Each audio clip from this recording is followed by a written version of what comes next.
Radio Shanghai.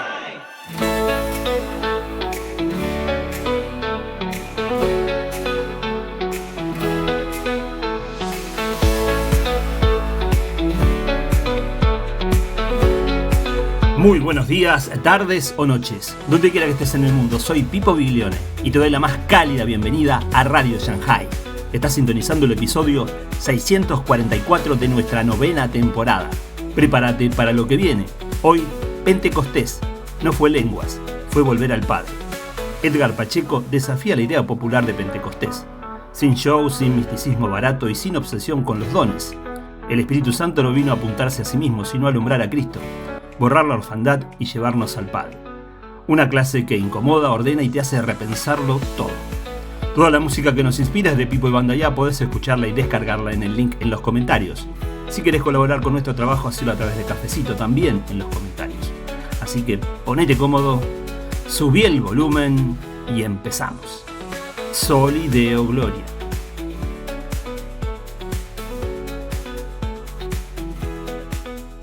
Para mí, desde mi experiencia, desde los años que tengo caminando con el Señor, desde la forma en que yo concibo al Espíritu Santo, como lo encuentro en las Escrituras y como se refleja en la plena conciencia que tomo de quién es el Hijo y quién es el Padre, les voy a decir para mí, personalmente para mí, ¿qué es Pentecostés? Y me he tomado el tiempo acá de prepararles unas diapositivas para que vean ustedes, y ya ustedes me dirán si están de acuerdo o no están de acuerdo con esto. Pero para mí, esto es Pentecostés. Y ya dirán ustedes si concuerda un poquito con lo que ustedes creen o no concuerda con lo que ustedes creen. Pero para mí Pentecostés es esto. Se los voy a poner aquí, miren. Para mí Pentecostés es esto. Yo creo que hay un momento en la vida donde uno va creciendo espiritualmente y se va relacionando de una forma mucho más madura con el Padre, con el Hijo y con el Espíritu Santo. Que nosotros en teología le llamamos a esto la Trinidad económica. Es decir, la forma en que se relacionan estas tres personas de la Trinidad con nosotros. Dentro de esta relación, créanme que lo que menos importa en este punto son los dones, sino la trascendencia, por ejemplo, del amor y de la relación filial que tenemos con ellos. Pero no se cuenta ustedes de algo, porque cuando se habla del Espíritu Santo, o sea que entras en el terreno de la neumatología, también es verdad que en el pentecostalismo hizo mucho refuego el asunto de Benijín, Cash Luna, Buenos días Espíritu Santo, Mi día con el Espíritu, y todas estas vainas que intentaban como de alguna forma antropomorfizar al Espíritu Santo para demostrar que se tenía una relación con él, de que ibas a comprar un aguacate y le preguntabas al Espíritu, etcétera, etcétera. Esta antropomorfización del Espíritu Santo no está en las Escrituras. Y no está por una sencilla razón. El propio Jesucristo nos lo dice.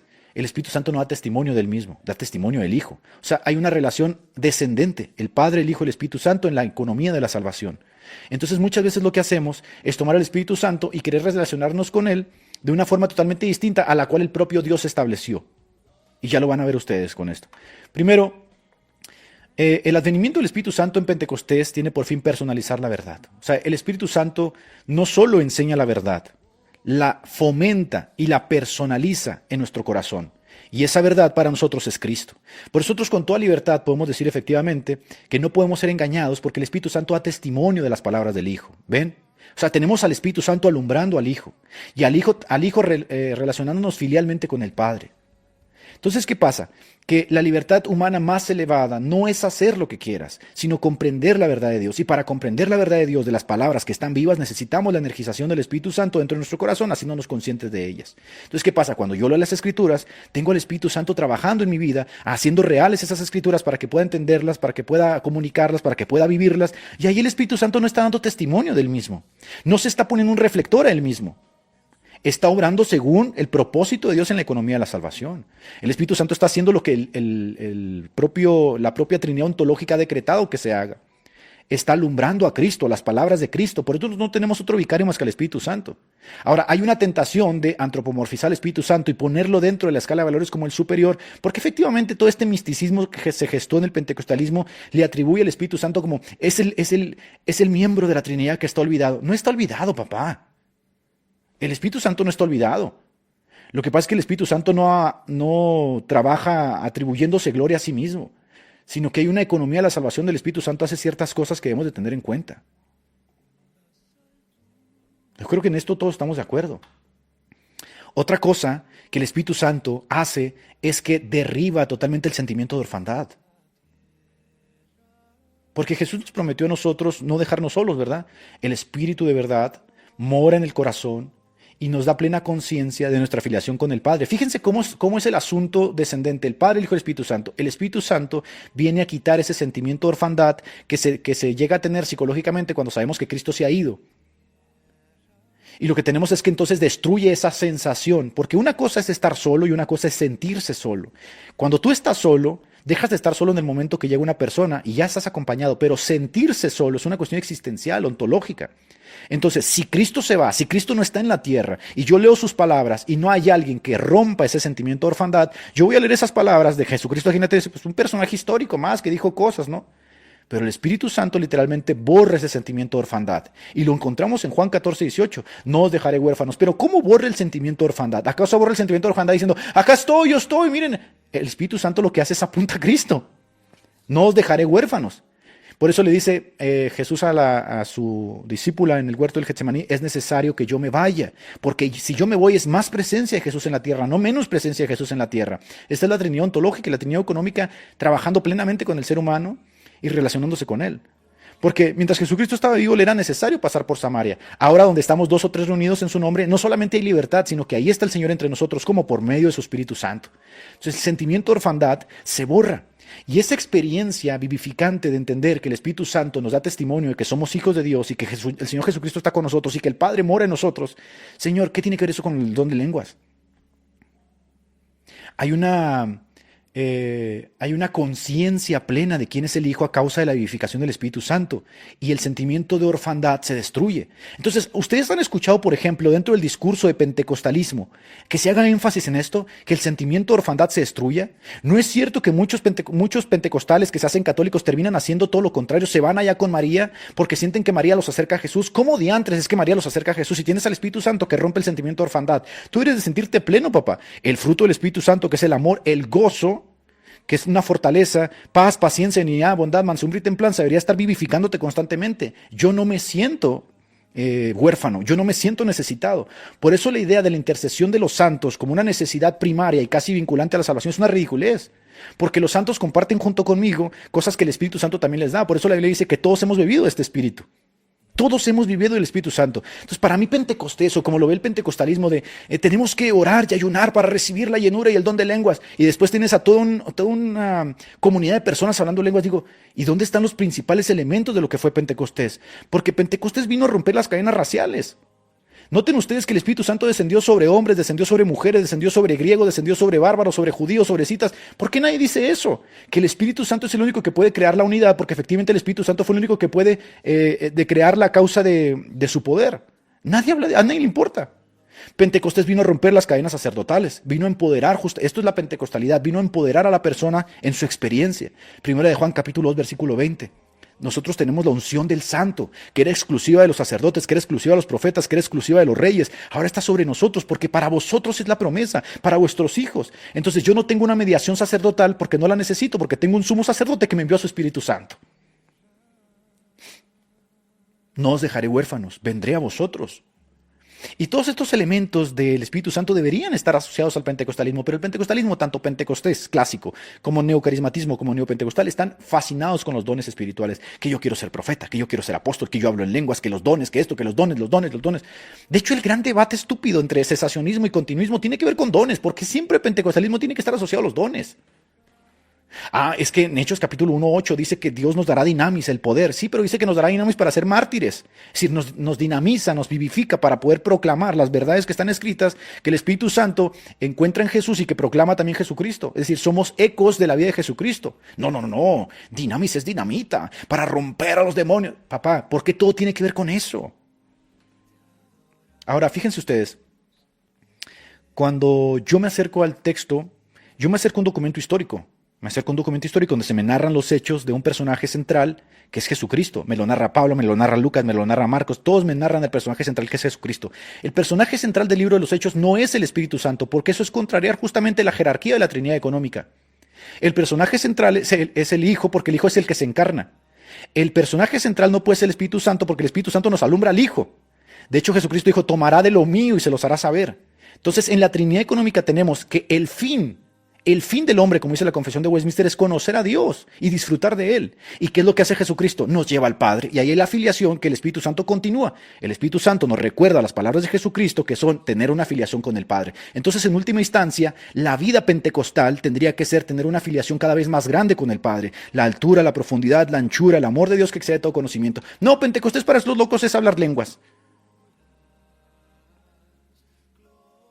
En la trama, dentro de la Trinidad ontológica, el Padre está en la jerarquía y el Padre nos ama tanto que envía a su Hijo. El Hijo refleja plenamente el carácter del Padre, es la hipóstasis del Padre. Él refleja plenamente la sustancia divina. Él refleja plenamente el carácter de nuestro Dios que está oculto, como dice Timoteo. Y ahora, el Espíritu Santo lo que viene es que toma de Jesucristo y nos recuerda las palabras de Jesucristo para borrar el sentimiento de orfandad. Entonces, cuando yo voy a las Escrituras y leo las Escrituras y ahí dice yo tengo el agua de vida, el Espíritu Santo hace factible esa creencia. ¿Qué hacen el pentecostalismo y la pentecostalidad? Lo que hace es que apuntan al Espíritu Santo. Yo no estoy diciendo que esté mal adorar al Espíritu Santo, ni tampoco estoy diciendo que esté mal hablar del Espíritu Santo. Lo que estoy diciendo es que en la escala de valores no hay pentecostalismo si no se eleva al Espíritu Santo. Entonces tienen que distorsionar el plan de la Trinidad económica para poder tener pentecostalidad. Pentecostés no es eso. Noten ustedes que en el discurso de Pedro, en Hechos, cuando desciende el Espíritu Santo no es el centro, sino Jesucristo, para que Dios envíe del cielo a Jesucristo.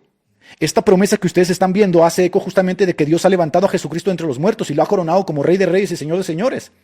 De manera entonces que lo que Jesucristo dijo del Padre es verdad. Entonces efectivamente lo que yo tengo es, voy creciendo en mi filiación con el Padre, voy borrando todos esos atisbos brutos, bárbaros que tengo y voy acercándome cada vez más al Padre, más al Padre, más al Padre. Pero es que Jesús se va a poner celoso, pero si la Biblia dice en Hebreos que Él no se avergüenza de llamarnos hermanos, Él nos lleva de la mano con el Padre. ¿Y cómo no lo hace? A través del poder del Espíritu Santo que nos vivifica. Y cuando me caigo, el Espíritu Santo me levanta y me recuerda a Jesucristo. ¿Quién me hizo regresar a mí al cristianismo sino el Espíritu Santo que hizo eco de las palabras de Jesucristo? Cuando yo regresé al cristianismo, a mí me retumbaba un pasaje de Mateo capítulo 5 que decía, bienaventurados los limpios de corazón porque ellos verán a Dios. Mi corazón estaba sucio, había renegado de Jesucristo. Bienaventurados los limpios de corazón. ¿Quién me trajo el eco de esas palabras? El Espíritu Santo que había sido dejado para redarguirnos, para convencernos de justicia. Ahora yo tengo una relación con el Espíritu Santo en la medida en que me someto justamente a su voluntad, que es hacer la voluntad del Padre, que es la que nos refleja a Jesucristo. Entonces no se puede aislar al Espíritu Santo aparte, lo aíslan como el Buenos Días Espíritu Santo Benijín, como Cash Luna, como Joel Osteen, lo aíslan para crear su famosa pentecostalidad, en donde todo mundo entra. Y al último lo que terminan llamando pentecostalidad es la experiencia subjetiva que cada una de estas personas tiene en su devenir espiritual. El Espíritu Santo entonces es lo que decía Clemente, el gran paidagogos, ¿no? Porque nos trae a la memoria las palabras del Maestro cuando más lo necesitamos. Él enseñará todas las cosas, Él tomará de lo mío, Él los enseñará, Él nos abre el entendimiento para asimilar la profundidad del Evangelio. Rara vez se escucha dentro del pentecostalismo toda esta cuestión, siempre está enfocado a los dones, profetas, apóstoles, cesacionismo, continuismo, dones espirituales. Entonces ilumina, porque recuérdense que dentro de la teología protestante, la inspiración es de los hagiógrafos, la iluminación es nuestra. Somos iluminados por el Espíritu Santo, se nos ilumina la vida de Cristo en la tierra para que sea real en nosotros. Y todo esto lo hace el Espíritu Santo. Para mí esto es Pentecostés. Ahora acá está la revelación descendente, del Padre al Hijo, del Hijo al Espíritu. El Padre se da a conocer plenamente en Jesús. Quien ha visto a mí, quien ha visto al Padre, me ha visto a mí, ha visto al Padre. Del Hijo al Espíritu, el Espíritu toma de lo de Cristo para revelárnoslo a nosotros.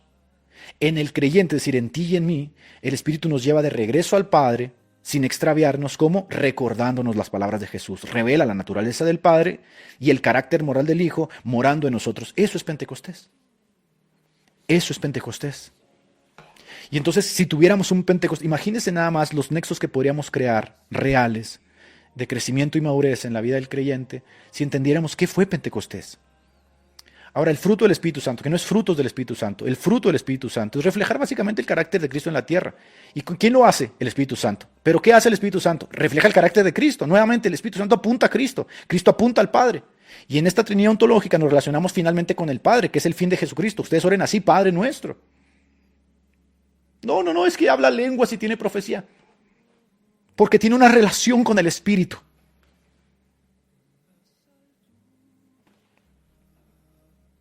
Entonces esta gente piensa que cuando yo digo hacer grande el pentecostalismo es hacer grande a las asambleas de Dios, o es hacer grande a Kirk Kenner, o es hacer grande a la pentecostalidad. El evento de Pentecostés significa algo para el creyente.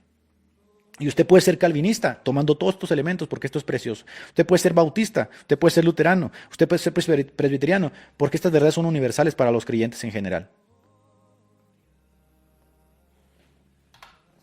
Ahora sí, entremos al asunto de la experiencia.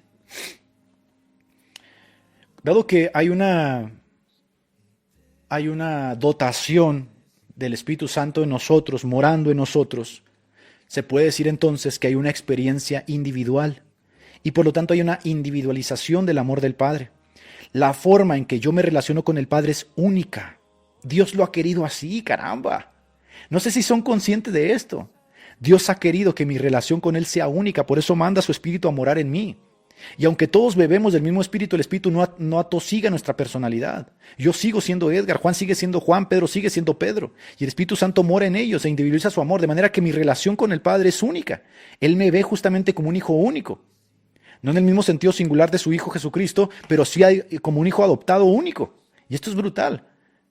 Porque sí, esa individualización del amor de Dios me hace a mí crecer en el entendimiento que tengo con el Padre. O sea, no es una fuerza abstracta, como dicen los testigos de Jehová, que es una estupidez barbárica, ¿no? Es una presencia real que te hace plenamente consciente de quién es el Padre, que te hace plenamente consciente de quién es el Hijo. Entonces aquí sí tenemos la religión de la experiencia. La experiencia entonces se vuelve una forma legítima de adherirse al Padre. Mi experiencia con el Padre es legítima, como la experiencia que tiene mi niño conmigo es legítima y es única. Aunque yo tengo 2 hijos, yo no los amo exactamente igual porque individualizo su amor según su personalidad, son únicos. Esto no es una teoría, es verdad, es un encuentro vivo que está mediado por el Espíritu Santo. Yo no tengo que desarrollar una relación con el Espíritu. Yo tengo que someterme a la voluntad del Espíritu Santo de cuando me revelan las Escrituras, cuando me revela por los medios de gracia, cómo debo de conducirme, cómo debo actuar, cómo debo pensar, yo ya estoy teniendo una relación con Él. No tengo que aislar al Espíritu Santo para crear una pentecostalidad ni un pentecostalismo. No tengo que hacer eso. En el momento que yo me sujeto al Espíritu Santo, en el sentido de que me alumbra las Escrituras, me ilumina, me revela constantemente el carácter de Cristo, yo ya tengo perfectamente una relación con el Espíritu Santo. Entonces, la prioridad divina es el amor y el carácter de Cristo. El valor secundario, hablar en lenguas o los oficios. El concepto primario es una pentecostalidad real, sería vivir en el Espíritu y en su voluntad. El valor secundario serían las manifestaciones. El error común es que se ve a los dones como accesorios que el Espíritu Santo nos da, no como reflejo del sometimiento a su propia voluntad y del reconocimiento justamente de quién es el Padre. Entonces noten ustedes que dentro de la pentecostalidad que sería bíblica, nosotros tendríamos que crecer en el fruto del Espíritu. Ese sería justamente el concreto Pentecostés, ¿no? Ahora, cuando yo estaba en las Asambleas de Dios, siempre se invitaba a predicadores que tenían un texto base, ¿no? Hechos capítulo 1, versículo 8. Porque el Espíritu les dará poder y me seréis testigos. Y lo utilizaban constantemente para hacer eco justamente de su neumatología de que ese poder era el bautismo del Espíritu Santo con la evidencia de hablar nuevas lenguas. Pero cuando vas al original, o sea, cuando vas al griego, para empezar, dinamis, que lo utiliza, cuando venga el Espíritu sobre vosotros, os dará dinamis. Y entonces decían, es dinamita. Ahí es que la dinamita que hace explotar. Pues no, porque la dinamita literalmente se descubrió en el siglo XIX, si no estoy mal. Se descubrió muchos siglos después, de la época bíblica. Dinamis, como se utilizaba en la época clásica, básicamente es una energización interna. Pero noten ustedes lo que sigue en el pasaje, porque dice, me seréis testigos, y en el pasaje dice, martureo, o sea, mártires. Hay una energización que es básicamente para anunciar otra vez a Cristo. O sea, anula naturalmente la vergüenza, el miedo, la reticencia humana, que psicológicamente estamos atravesados por todo eso. ¿Y qué hace el Espíritu Santo? Nos energiza para ser nuevamente voceros de Cristo, hasta el punto de que podemos ser voceros hasta la muerte. Eso es el fin del Espíritu Santo, porque a causa de ese poder, ¿no?, que nos energiza, es que el Evangelio avanza. Si no fuera por ese poder que nos energiza, que estuvo en los apóstoles, el Evangelio no avanzaría y no tendríamos mártires que son capaces de cantar mientras están en llamas a causa de que han sido energizados. Ahora, aquí el pentecostalismo clásico te dice, no, si no hablas en lenguas, no has recibido ese poder. ¿Sabes qué te dicen eso? Si no hablas en lenguas, yo estoy lleno de ese poder, papá. Yo estoy lleno en el momento que fui regenerado, en el momento que el Señor lavó mi corazón, en el momento que el Señor me santificó, me justificó. En ese momento fui lleno del poder del Espíritu Santo. Y voy creciendo. La única razón por la que estoy hablando aquí en estos temas es porque estoy lleno del poder del Espíritu Santo. Ahora, si usted está lleno del Espíritu Santo también, como dice Efesios, si usted está lleno del Espíritu Santo, entonces, ¿por qué anda buscando lenguas? Porque dentro de la neumatología del pentecostalismo clásico, neocarismático, neopentecostal, se ha extraído ciertos pasajes de las Escrituras y se les ha asociado a una pentecostalidad que es exclusiva de una forma de entender la vida. Esta es la parte más importante de Pentecostés. La parte más importante de Pentecostés es que entiendas que Dios es tu Padre. Él no anda buscando la manera de joderte la vida, ni tampoco está pensando cómo hacerte daño. En la medida que te sujetas a la voluntad del Espíritu Santo y al alumbramiento de las palabras de Cristo, vas a comprender mucho más el carácter del Padre. El fin entonces es Cristo tomándote de la mano con el poder de su Espíritu, regresándote a casa al camino del Padre. Porque ahora, otra cosa de Pentecostés que debes de tener en cuenta es que nosotros siempre antropológicamente podemos encontrar en todas las religiones al hombre buscando a Dios, ¿verdad? Que es lo que nosotros en teología llamamos la razón natural. El hombre buscando a Dios constantemente. Como decía Séneca, los hombres constantemente están buscando que alguien les tienda la mano. O como decía Epicuro, ¿no? Los dioses nos miran desde sus grandes montañas, los celestiales, totalmente en apatia, ¿no? Indiferentes a las necesidades del hombre. Que hubiese un Dios que nos ayudase, decía Epicuro, ¿no? Antropológicamente siempre está la idea de que yo voy buscando a Dios, pero en Pentecostés brilla por primera vez en el escenario el amor del Padre que sale en búsqueda del hombre. De hecho, en la parábola del Hijo Pródigo es impresionante porque se ejemplifica al Padre corriendo, lleno de gozo, tirándose a los brazos de su Hijo, al Hijo Pródigo que se había ido. Es la única vez que Jesucristo ejemplifica al Padre, lo antropomorfiza y dice, es así, su carácter es así. Es un hombre que literalmente sale a la montaña a ver si el Hijo va a regresar.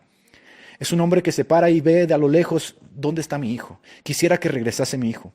Quiere decir entonces que brilla en el escenario por primera vez la idea de que el Padre sale en búsqueda del hombre. Y es lo que nos dice, la Biblia nos dice eso Pablo, ¿no? Si ustedes siendo malos saben dar buenas dádivas, ¿cuánto más vuestro Padre que es bueno? O es también lo que nos dice Pablo cuando dice, si aún siendo pecadores Dios nos amó tanto que envió a su Hijo Jesucristo, ¿cuánto más no nos dará todas las cosas estando ya por él justificados? Entonces efectivamente tenemos ahora en la escena de Pentecostés la idea de que Dios nos ama tanto que nos ha enviado a su Hijo, pero no solo eso, sino que envía a su Espíritu Santo, como dice Efesios, para que sean arras de la herencia de la posesión adquirida, ¿no? Esto es Pentecostés, la posesión eterna. ¿Cuánto nos ama el Padre? Por eso las cartas juaninas constantemente es, Dios ama demasiado que no puedes comprenderlo. Yo quisiera, dice Pablo, que comprendieras la altura, la anchura, pero es imposible, ¿no? Vamos en un viaje eterno en el que vamos a ir descubriendo más y más y más el amor del Padre. Entonces, ¿qué quiere decir? ¿Por qué andas con miedo? ¿Por qué andas con temores? Que purgatorio, que el infierno, esas cosas se han quitado totalmente de nuestra mente porque la conciencia ahora muerta ya no existe. Hemos sido reconciliados y estamos en paz con el Padre y ahora nuestro camino de regreso es conocerlo constantemente y saber cómo Él nos ama, saber cómo Él nos protege. Ahora nos ama Dios, nos ama tanto que envió a su Hijo. Y es la posesión más hermosa que Él tiene. Y lo envía, muere azotado de forma vicaria, y luego todavía el Hijo es aceptado su sacrificio, ¿y qué hace? Redobla la apuesta el Padre, ¿no? Redobla la apuesta y nos envía su Espíritu Santo. Y en Pentecostés, ¿qué sucede? Nos envía el Espíritu Santo para decir, para ustedes es la promesa, para vuestros hijos, para todos los que quieran venir, para todos los que quieran confesar a Jesucristo como Señor. Eso es Pentecostés, gente. Eso es Pentecostés. Entonces, Dios ama tanto al hombre que sale en su búsqueda. Y esta es la parte que es muy importante y en la que hemos estado trabajando nosotros aquí en el bloque protestante. La unidad solo se puede dar por el Espíritu. La unidad real solo la puede otorgar el Espíritu Santo. La única razón por la cual usted y yo estamos aquí compartiendo, sea usted luterano, sea usted presbiteriano, sea usted pentecostal, sea yo metodista, sea usted bautista, la única razón que podemos estar aquí conviviendo tiene que ser por el Espíritu Santo. No puede ser por medio de las instituciones, no puede ser por medio de las jerarquías, no puede ser por medio de las etiquetas, no puede ser por medio del sentido de orientación que nos dan las grandes instituciones religiosas. Tiene que ser por el Espíritu, porque el Espíritu nos crea un vínculo que supera todas estas cosas. Usted puede diferir de mí, usted puede estar en contra mío, pero aún así usted tiene que reconocer que a causa de esa experiencia que usted y yo vivimos, que es la unidad del Espíritu Santo, la vida del Espíritu Santo, la energización del Espíritu Santo, usted y yo podemos estar juntos.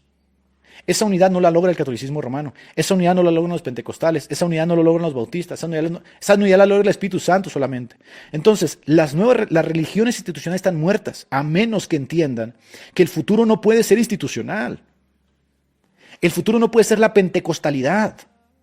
Es que están creciendo millones. Pues están creciendo millones en contraste con los luteranos, que también son sus hermanos, en contraste con los presbiterianos, en contraste con los metodistas, en contraste con los bautistas. El futuro no puede ser institucional. El futuro requiere nuevos líderes. Y esos nuevos líderes tienen que tener y promover la unidad no institucional, sino espiritual. Entonces yo veo un luterano y él y yo podemos diferir, pero va a llegar a un punto de acuerdo, que es la experiencia donde decimos: Jesucristo es tu Señor. Sí, Jesucristo es mi Señor. Él te ha lavado de tus pecados, Él me lavó de mis pecados. Fuiste bautizado con la sangre del Señor, bebiste de la roca espiritual, fuiste bautizado bajo la nube, bebiste de la misma bebida espiritual, estás adherido a la savia. Sí, tú y yo somos hermanos, papá. No, pero que tú y yo somos hermanos. Tenemos que trascender las instituciones que nos enseñaron justamente a dividirnos con esos sentidos de orientación y pertenencia que se dan desde las etiquetas. Imagínense que yo anduviera diciendo la wesleyanidad. La wesleyanidad es el futuro porque son los que están creciendo. La luteranidad, la presbiterianidad, la calvinicidad, la pentecostalidad. No, papá. Lo único que está pasando acá es que hay algo que tienen los pentecostales. Hay algo que tienen los pentecostales que se debe retomar. Que es el eco de la experiencia, con todo lo que te acabo de mostrar, el eco de la experiencia como suma total de lo que es conocer al Padre. Tal cual, no hay más. ¿Qué quiere decir esto? Todo lo que he aprendido del Padre, todo lo que he aprendido, refleja plenamente el carácter de Jesús por medio de su Espíritu Santo, y yo entiendo entonces que Pedro es diferente, que Juan es diferente, que Mateo es diferente, que Lucas es diferente, que Timoteo es diferente, pero veo a Jesucristo orando igual por todos. Es más, incluso veo individualizando su amor de una forma muy precisa por los más débiles. Pedro, tú eres tan cabezón que yo he rogado por ti. Vean el precioso papel de sumo sacerdote que tiene Jesucristo, en donde ahora no solamente es por Pedro, sino por toda su iglesia. Yo oro por ellos y por los que han de creer. Él no dice, yo oro por la pentecostalidad, yo no oro por los pentecostales, yo oro por todos los que han de creer. Entonces aquí, fíjense hasta dónde nos lleva el Espíritu Santo, que yo puedo decir, hay católicos que son mis hermanos. Y tengo que tener la pericia y la capacidad de distinguir y entender que de entre de ellos también hay gente que ha bebido de la roca espiritual, que es Cristo. Sigan apostándole en las instituciones. Las instituciones están muertas. Están literalmente boqueando como pez fuera del agua.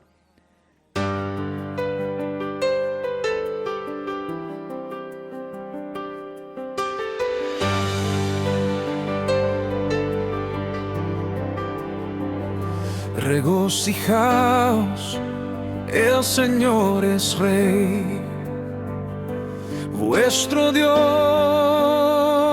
y Salvador. Alzad los corazones hoy y dadle eterno honor.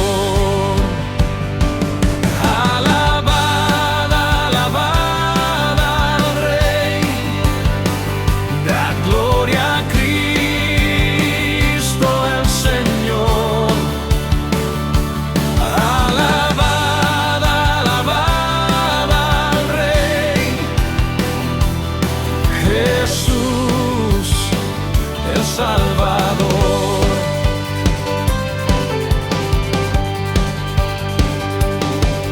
Jesús, el Salvador triunfó, venció la tentación, sentado está a la diestra hoy del Dios de salvación. Alabad, alabad al Rey, dad gloria a Cristo el Señor. Alabad, alabad al Rey, Jesús el Salvador.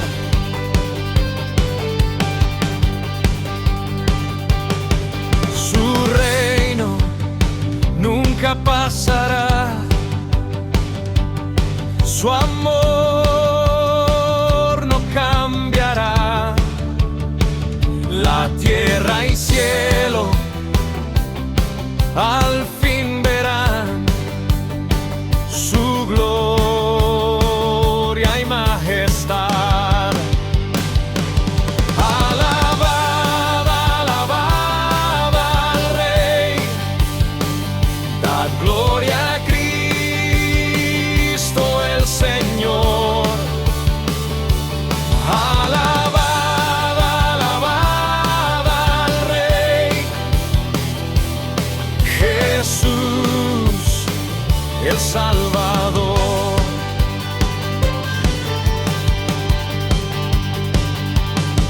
Ven pronto, Rey Salvador, tu iglesia clama a ti, y cuando vengas en poder, tus santos reinarán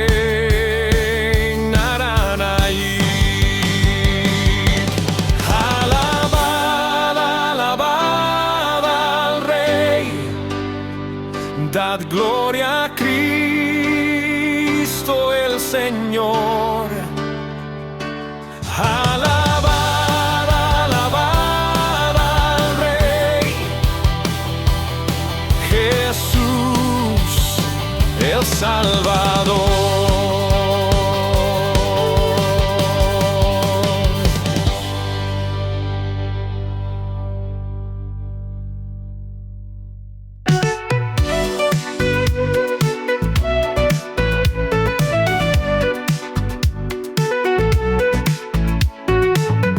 Gracias por acompañarnos en este episodio de Radio Shanghai.